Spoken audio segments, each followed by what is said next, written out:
Hello and welcome to a very cold, very soggy allotment this morning. It is freezing. The temperature has really dropped this week. I don't know if it has with you as well, but it just feels so cold. The wind the last couple of days has just been absolutely freezing, but nonetheless, I'm down here for the day and I've got a little experiment I want to do and a few other little jobs. So the first thing I want to do is a little experiment in the polytunnel. I want to see if I can grow some parsnips in the polytunnel right at the back of the bed, just along here. So I'm going to be sowing some parsnip seeds right in this space here. Now, I've never done this before. I've never grown them in a polytunnel, and I'm sure people have had a lot of success from it. But I do always find parsnips quite hard at germinating, which is why I was thinking in the polytunnel, it gets really warm in here. So it's warmer in here than it is outside at the moment, for example, and it stays quite damp at this time of year. So I'm hoping that will help with germination, and I'm hoping they'll just be tucked right at the back there, just growing away all season, and then I'll be able to harvest my parsnips at the end of the year. So I did actually weed this area about a week ago, but there's still a lot of weeds here. So what I'm going to do is I'm just going to disturb them almost like a hoe, but just using my trowel, get all those weeds sort of uprooted, and then I'll do a trench like this all the way along, and I'll put my parsnip seeds in here.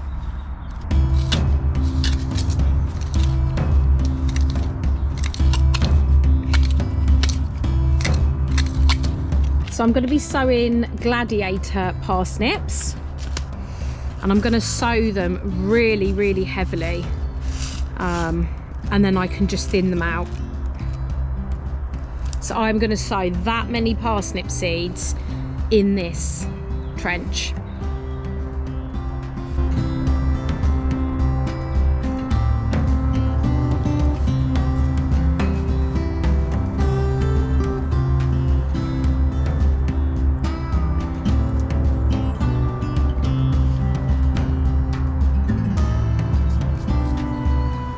Just going to cover that up with soil now, very lightly.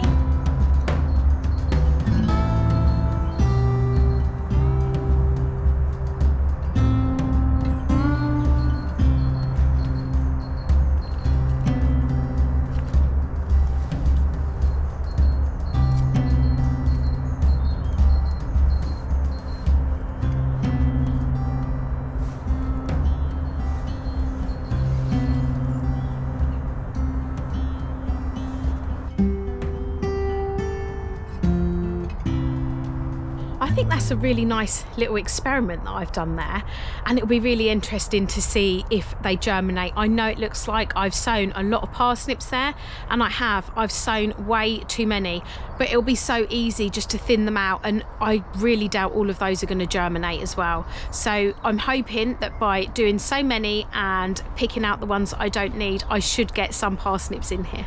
Okay, next job is to sow some broad beans. And I'm thinking I'm going to do it in this bed here. I've already put some fencing around it to sort of hold them in. I just need some more bits inside, some branches or some canes just to help them stay upright. But I think I'm going to put them in this bed.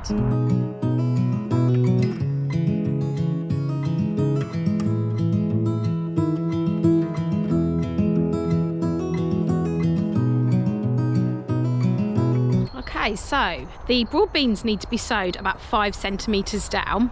So I think I'm going to use my trusty tool that I planted my garlic with, because I found it so easy to use this.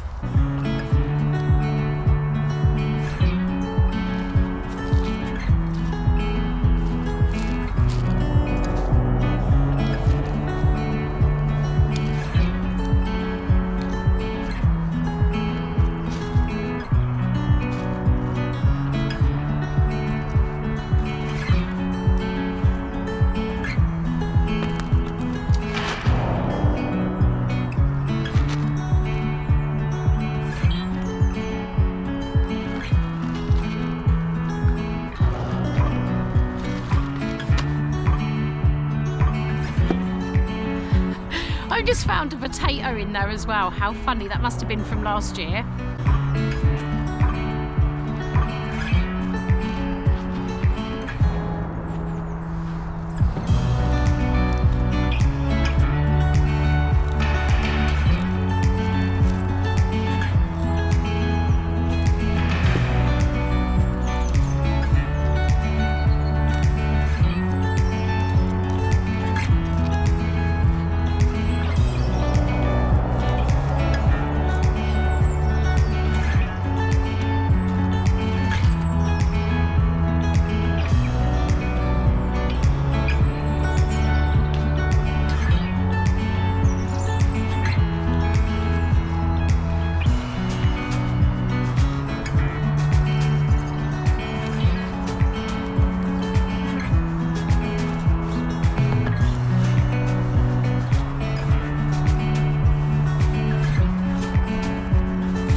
So the broad beans have all been planted inside this bed. I am just going to use this old piece of net just to cover this because one, lots of things like to dig around in the soil when it's bare, especially when something has been planted, especially bean seeds.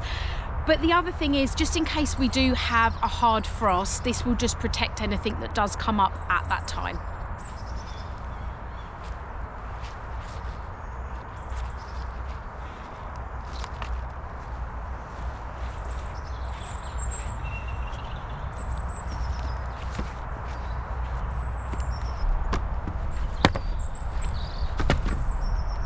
So that will actually be fine for the next couple of weeks, and as they come up I will take off this netting. I'll thin them out because I've sown double in some of the holes, and then I'll just show you where I've put the fence in for now. I've just put it inside where the raspberries are growing. As soon as they start coming up, I will then add that fencing back to that bed, and I'll probably put some branches or some canes in there as well, just to keep those broad beans steady.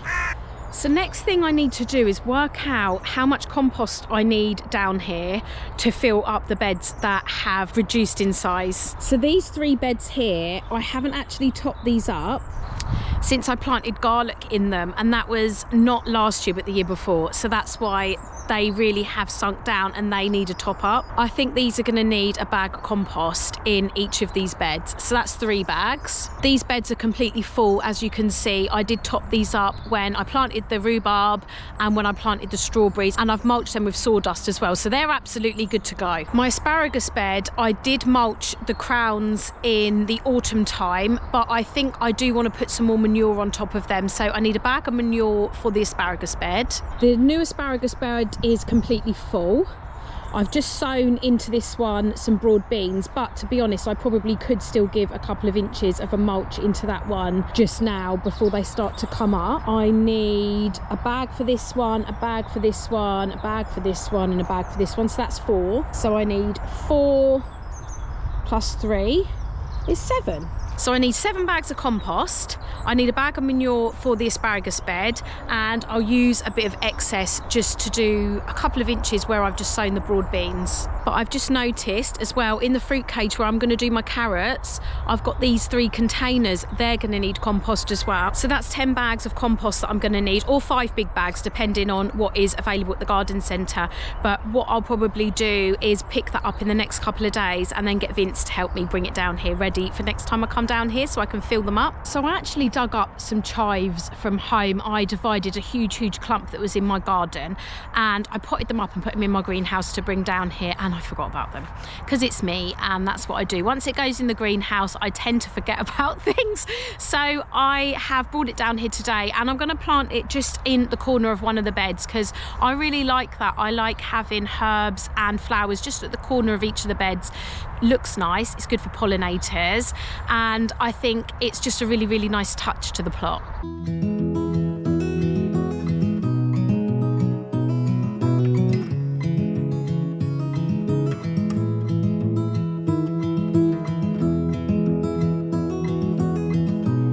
So as I've taken it out, it is actually quite a big clump. So what I'm going to do, I'm going to divide it even more. So I've just halved it, and then I'm probably going to divide it again into 4. So then I've got 4 little clumps of chives that I can plant around the plot. So that's 2 clumps. And I can definitely split that as well. I think there's a weed in there. There's some creeping buttercup, I think. I need to get that out. Yeah, so this here is creeping buttercup. So that is a tiny, looks like it's a tiny little root, but look at that. That would just grow and grow and grow if I left that there. So that's coming out. And then I've got my 4 clumps. Oh look, there's another one here. Look at that.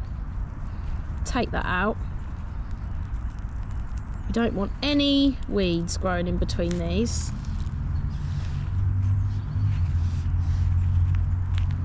Is there any more in there? I think that's it. Yeah, you can see those weeds really easily because they've got quite big leaves.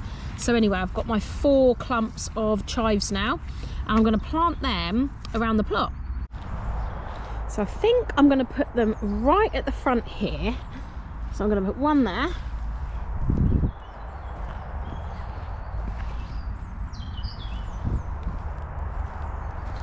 I'm going to put one at the front this side.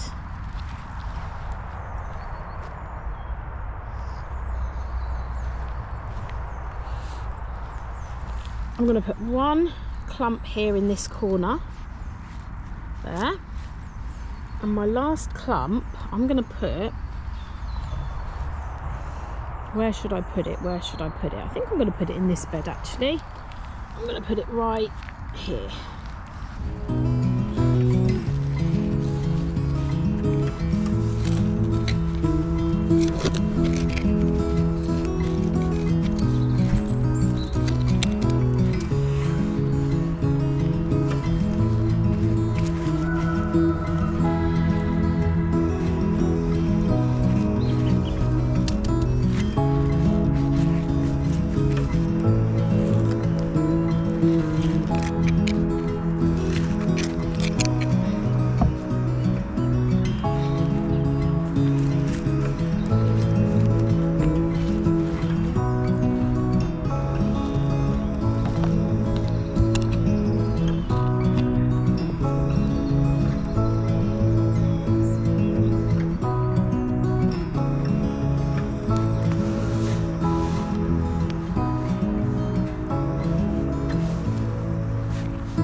I've just found these courgette labels from last year. These were such a disaster.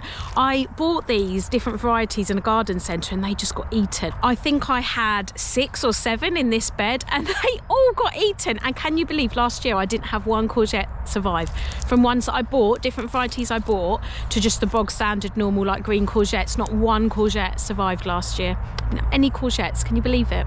And you'll see in this bed, there's lots of foxgloves that have come up, which I'm really, really excited about. Last year, I had foxgloves all the way down this line here, and they were absolutely stunning. They looked gorgeous. So I'm really excited that they've set seed, and I'll probably leave a few dotted around the plot, but I'm going to take some home as well. So that is my 4 little chives just planted, and I think they'll make a really nice addition to the plot. I'm going to head home now and have a nice cup of tea. It is so cold. I've got gloves on, but my fingers are absolutely freezing, so I'm definitely going to call it a day now. Thank you so much for watching me today, and I'll see you again soon.